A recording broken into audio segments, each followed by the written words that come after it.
बिस्मिल्लाहिर्रहमानिर्रहीम। अस्सलाम वालेकुम स्टूडेंट्स। आज हम पढ़ने वाले हैं इलेक्ट्रोस्टैटिक का लेक्चर नंबर 6 जो कि हमारे पास है गाउस लॉ। तो सबसे पहले हम गाउस लॉ के स्टेटमेंट को अंडरस्टैंड करते हैं कि ये हमें क्या बताता है। So Gauss law state that the net electric flux through any close surface is equal to the total charge enclosed by the surface divided by the permittivity of free space. So according to Gauss's law, किसी close surface के लिए net flux बराबर होगा the total charge enclosed by that close surface divide by the permittivity of free space. Let suppose ये एक close surface है, इसके centre पे एक चार्ज पड़ा हुआ है r डिस्टेंस में। तो इसके लिए जो नेट फ्लक्स होगा वो हम किस तरह लिखेंगे, net flux for this close surface is equal to total charge enclosed by this surface which is q divided by permittivity of free space. So this is the statement of Gauss's law. Now अब हम इस equation को किस तरह derive करेंगे। So जब हम इस इक्वेशन को डिराइव करते हैं तो हम इस सरफेस एरिया, इस क्लोज सरफेस का जो जितना भी एरिया है इसको हम छोटे छोटे एरियाज में डिवाइड करेंगे, फिर हर एक पॉइंट पर फ्लक्स फाइंड करेंगे और फिर टोटल फ्लक्स को एड अप करेंगे तो हमारे पास नेट फ्लक्स हासिल होगा। तो यहाँ पे मैं फाइंड करता हूँ, let suppose this area is DA1, इसको मैं स्मॉल एरियाज में डिवाइड करता हूँ which is DA1 at this point. At this point the area is DA2, at this point the area is DA3, at this point the area is let suppose which is DAN। हमें जाना है DN number तक जाना है, सो DAN के बराबर है। Now हर एक पॉइंट पर फ्लक्स फाइंड करेंगे और फिर टोटल फ्लक्स को एड अप करेंगे। तो flux at this point which is d pi 1 equal to E dot DA1, क्योंकि हमने छोटा सा फ्लक्स फाइंड करना है एट DA1 पे, तो यहाँ पे होगा d pi 1 होगा। So d pi 1 is equal to EDA1 के बराबर है। ना यहाँ पे जो इलेक्ट्रिक फील्ड है और सरफेस एरिया है उनके दरमियान, दोनों के दरमियान जो एंगल बनता है वो 0 डिग्री एंगल बनता है because both are parallel to each other. Electric field is यहाँ पे क्या है, अवे फ्रॉम दी सेंटर है, क्योंकि चार्ज पॉजिटिव है तो इससे फील्ड लाइन जिससे लीव करेगी, इसका डायरेक्शन इस डायरेक्शन में फील्ड लाइन इलेक्ट्रिक फील्ड है।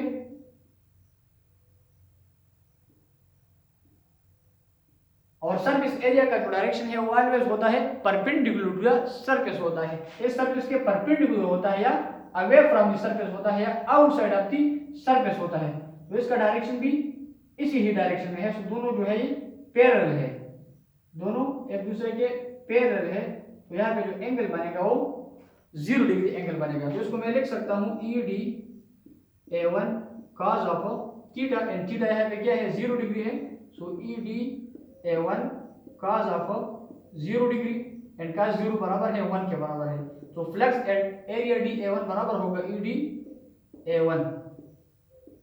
This is flux at area DA1। Now मैं डायरेक्ट लिख सकता हूँ फ्लक्स एट एरिया DA2 के लिए और फ्लक्स एट एरिया DA3 के लिए मैं डायरेक्टली लिख सकता हूँ। तो मैं डायरेक्टली किस तरह लिखूंगा, फ्लक्स एट एरिया DA2 के लिए बराबर होगा EDA2 के बराबर होगा, क्योंकि जो इलेक्ट्रिक फील्ड है वो through out the surface constant है और इनके दरमियान जो एंगल बनता है, दोनों के दरमियान जो एंगल बनता है वो 0 डिग्री एंगल बनता है थ्रू आउट द सरफेस। तो फ्लक्स एट एरिया DA2 बराबर होगा d pi 2 equal to EDA2। Flux at area DA3 उसको हम इस तरह लिखेंगे, flux at area DA3 d pi 3 बराबर होगा EDA3 के बराबर होगा। इस तरह हम n नंबर तक लिखते हैं। तो flux at area DAN will be equal to EDAN के बराबर होगा। This is flux at area DAN। Now अब हमें नेट फ्लक्स फाइंड करना है तो हम इस फ्लक्स को एड अप करेंगे। तो यहाँ पे मैं लिख सकता हूँ d pi equal to d pi 1 plus d pi 2 plus d pi 3 up to d pi n। So the value of d pi 1 is EDA1 और ये होगा EDA2, EDA3 अप टू EDAN। नाउ जो इलेक्ट्रिक फील्ड कांस्टेंट है throughout the surface, इसको मैं बाहर लिखूंगा और यहाँ पे होगा DA1 plus DA2 plus DA3 up to DAN।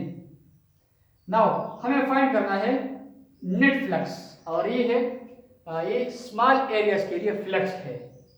तो जब हम टोटल फ्लक्स फाइंड करते हैं इन दिस क्लोज सरफेस, तो इसको हम इस इक्वेशन को हम इंटीग्रेट करेंगे। ये होगा EDA होगा। इस इक्वेशन को हम इंटीग्रेट करेंगे। जब हम इसको इंटीग्रेट करते हैं, so we will lift with pi net will be equal to EA. This is the net electric flux on this closed surface। वो बराबर है पाई नेट बराबर है EA के बराबर है। अब हम पुट करेंगे the value of electric field intensity and surface area. Electric field intensity at this point बराबर है Q divide by 4 pi epsilon naught R square के बराबर है, और surface area of this sphere ये बराबर है 4 पाई R स्क्वायर के बराबर है।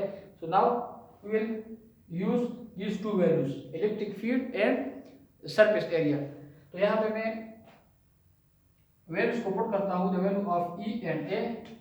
सो पाई नेट बराबर है EA के बराबर है। Electric field intensity on this point due to this charge वो बराबर है Q divide by 4 pi epsilon naught R square, and surface area of this sphere close sphere is 4 pi R square के बराबर है।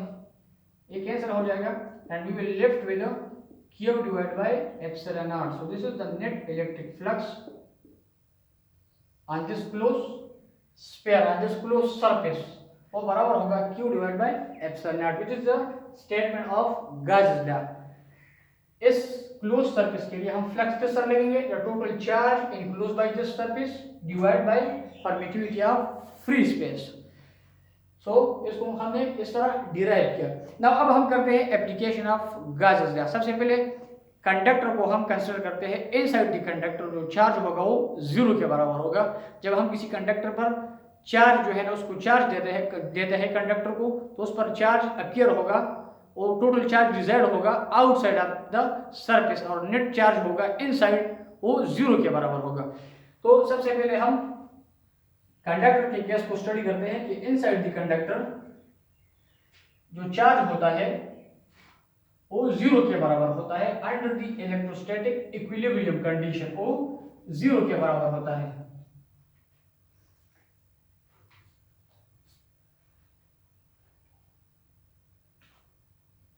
सो inside the conductor, यहां पे मैं लिखता हूं एप्लीकेशन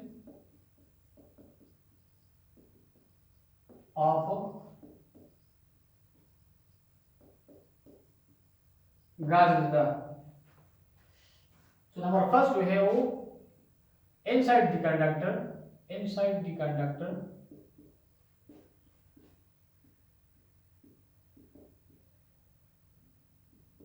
the net charge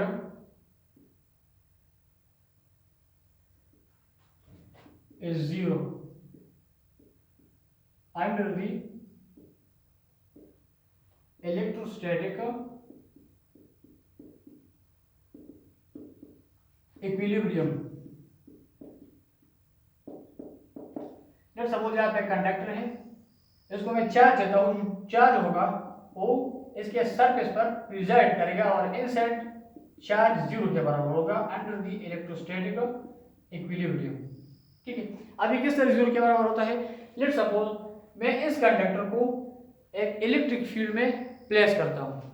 जब मैं इस कंडक्टर को इलेक्ट्रिक फील्ड में प्लेस करता हूँ, let's suppose this electric field है, इलेक्ट्रिक फील्ड लाइन जो होती है वो स्टार्ट होती है पॉजिटिव से और एंड करती है नेगेटिव पे एंड करती है। तो यहां मैं प्लेस करता हूं इस कंडक्टर को, और कंडक्टर में हमारे पास बहुत सारे फ्री इलेक्ट्रॉन्स होते हैं, फ्री इलेक्ट्रॉन होते हैं कंडक्टर के अंदर। तो जब मैं इसको एक्सटर्नल इलेक्ट्रिक फील्ड में प्लेस करता हूं, तो यहाँ पे जो इलेक्ट्रॉन्स है जो मूव करते हैं रैंडमली, वो इस साइड पर एक्यूमुलेट हो जाएंगे। जो फ्री इलेक्ट्रॉन होते हैं वो इस साइड पर अपीयर हो जाएंगे, और यहाँ पे क्योंकि हमारे पास यहाँ पे नेगेटिव चार्ज है तो यहाँ पे अपीयर होगा पॉजिटिव चार्ज, यहाँ पे इस साइड पर पॉजिटिव चार्ज अपीयर होगा। नाउ अब क्या होगा, अब ये एक्सटर्नल फील्ड इसके अंदर, इस कंडक्टर के अंदर एक इंटरनल फील्ड प्रोड्यूस होगा, इस कंडक्टर के अंदर एक इंटरनल फील्ड प्रोड्यूस होगा विच इज ई, और एक्सटर्नल फील्ड है ई नॉट। सो ये दोनों फील्ड्स एक्सटर्नल और इंटरनल एक दूसरे को कैंसिल करेंगे और जो नेट इलेक्ट्रिक फील्ड होगा इनसाइड द कंडक्टर वो जीरो के बराबर होगा। सो इनसाइड जो है होगा वो इलेक्ट्रिक फील्ड जीरो के बराबर होगा। So because of the external and internal field will cancel each other and the net field inside the conductor will become zero. तो यहाँ पे जो नेट इलेक्ट्रिक फील्ड है वो जीरो के बराबर होता है, और जब हम इसको चार्ज देते हैं कंडक्टर को तो वो सारा चार्ज को रिजल्ट करता है outside of the sphere, outside of the conductor. So net charge यहाँ पे जीरो के बराबर होता है। और यहाँ पे जब हम गॉस लॉ को यूज करते हैं तो according to Gauss law pi बराबर है क्यू बाय एप्सिलॉन नॉट के बराबर है और इलेक्ट्रिक फ्लक्स ई ए के भी बराबर है। तो जब हम दोनों को कंपेयर करते हैं so E A equal to q by epsilon naught, it means that यहाँ पे कोई चार्ज नहीं है inside the conductor. So EA equal to 0 by epsilon naught, so electric field will become 0। यहाँ पे चूंकि चार्ज नहीं है inside, so obviously electric field भी 0 के बराबर होगा इस पॉइंट पर। So this is the first application of Gauss's law। Inside the conductor charge 0 के बराबर होता है, जब चार्ज 0 के बराबर होगा तो इलेक्ट्रिक फील्ड भी 0 के बराबर होगा under the electrostatic equilibrium. Electrostatic equilibrium क्या होता है? जब चार्जेस रेस्ट में होते हैं, जब हम एक स्टैटिक इलेक्ट्रिक फील्ड में किसी कंडक्टर को प्लेस करते हैं और जब हम प्लेस करते हैं तो जब इलेक्ट्रिक फील्ड और इंटरनल इलेक्ट्रिक फील्ड और एक्सटर्नल इलेक्ट्रिक फील्ड एक दूसरे को कैंसिल करेंगे, उस केस में दोनों बैलेंस हो जाएंगे और net electric field inside the conductor will become zero. So जब इलेक्ट्रिक फील्ड जीरो के बराबर होता है it means that there is no charge, यहाँ पे कोई चार्ज मौजूद नहीं है, इसलिए इलेक्ट्रिक फील्ड जीरो के बराबर है। सो this is the first application of Gauss law. Now अब हम सेकंड एप्लीकेशन को डिस्कस करते हैं।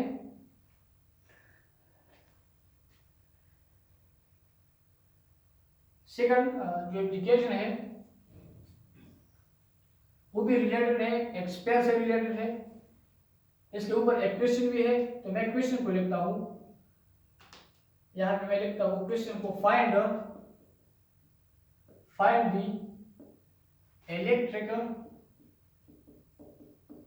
Electric field intensity due to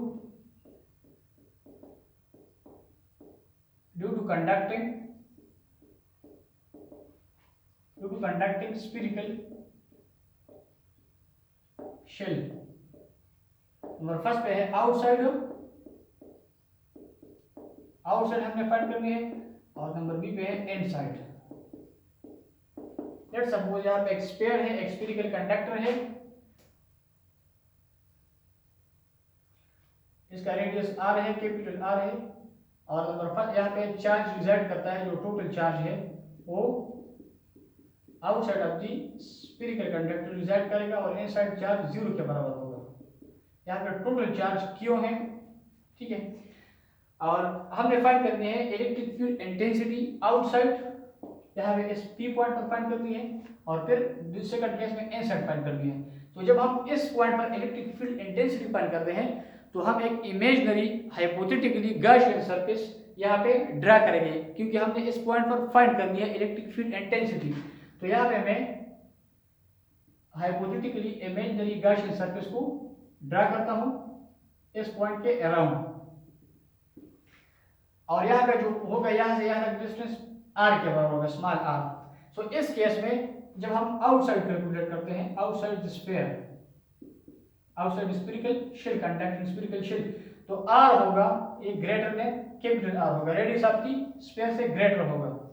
सो मैं लिख सकता हूं according to Gauss law pi बराबर है q बाय एप्सिलॉन नॉट के बराबर है, और इलेक्ट्रिक फ्लक्स बराबर है EA के भी बराबर है। Now comparing this to equation, so q by epsilon naught equal to EA, हमने E फाइंड करनी है। So put the values of surface area of sphere, वो बराबर है 4 पाई r स्क्वायर के बराबर है। तो यहाँ मैं पुट करूंगा q by epsilon naught equal to E multiplied by 4 pi r square, ठीक है। यहाँ पे क्योंकि हमने E फाइंड करनी है, सो E विल बिकम, यहाँ पे चूंकि हमने टोटल चार्ज ये वाला क्यू यहाँ पे इंसर्ट किया है। टोटल चार्ज जो है ना वो कैपिटल क्यू है आउटसाइड ऑफ दिस स्फीयर। तो ये बराबर होगा, इलेक्ट्रिक फील्ड इंटेंसिटी बराबर होगी Q divide by 4 pi epsilon naught R square. This is outside of the sphere, outside of the sphere भी इसके बराबर है। नाउ अब हम फाइंड करते हैं electric field intensity inside the sphere. इस पॉइंट पर फाइंड करनी है, स्फीयर के इनसाइड फाइंड करनी है। तो जब हम इनसाइड फाइंड करते हैं यहाँ पे, तो हम इस पॉइंट के अराउंड एक गॉसियन सरफेस को ड्रा करेंगे, इमेजिनरी हाइपोथेटिकली गॉसियन सरफेस हम ड्रा करेंगे और फिर उस पॉइंट पर इलेक्ट्रिक फील्ड इंटेंसिटी फाइंड करेंगे। सो लेट्स सपोज यहाँ पे स्फीयर है, ये डिस्टेंस r है, यहाँ पे चार्ज भी रिजल्ट करता है, O प्लस चार्ज रिजल्ट करता है, इसके चार्ज रिजल्ट करता है, इसके ऊपर यहाँ डिस्टेंस कैपिटल R है। इस पॉइंट फाइंड करनी है इलेक्ट्रिक फील्ड इंटेंसिटी। तो इस पॉइंट के अराउंड यहाँ पे हम एक इमेजिनरी गॉसियन सरफेस ड्रा करेंगे। फिर R यहाँ से यहाँ तक जो डिस्टेंस है पॉइंट तक वो R है और रेडियस कैपिटल R है। सो इनसाइड के केस में जो रेडियस ऑफ स्फीयर होता है वो ग्रेटर होता है distance of the from this point two this point. Distance जो है वो कैपिटल R, रेडियस ग्रेटर होता है उस डिस्टेंस से। So again using Gauss law, pi बराबर है q बाय एप्सिलॉन नॉट के बराबर है और पाई इलेक्ट्रिक फ्लक्स EA के भी बराबर है। So comparing both equations, so q by epsilon naught equal to EA यहाँ पे। और चूंकि इनसाइड चार्ज होता है वो इनसाइड द स्फीयर कंडक्टर वो 0 के बराबर होता है, तो यहाँ मैं पुट करूंगा 0। So 0 by epsilon naught equal to EA। So it means that यहाँ पे जो इलेक्ट्रिक फील्ड है वो भी 0 के बराबर है, क्योंकि यहाँ पे चार्ज नहीं है इनसाइड, यहाँ पे चार्ज नहीं है, चार्ज तो आउटसाइड रिजाइड करता है, तो इसलिए जो इलेक्ट्रिक फील्ड होगा वो भी 0 के बराबर होगा। This is inside of the conducting spherical shell और आउटसाइड बराबर होगा q divide by 4 pi epsilon naught r square.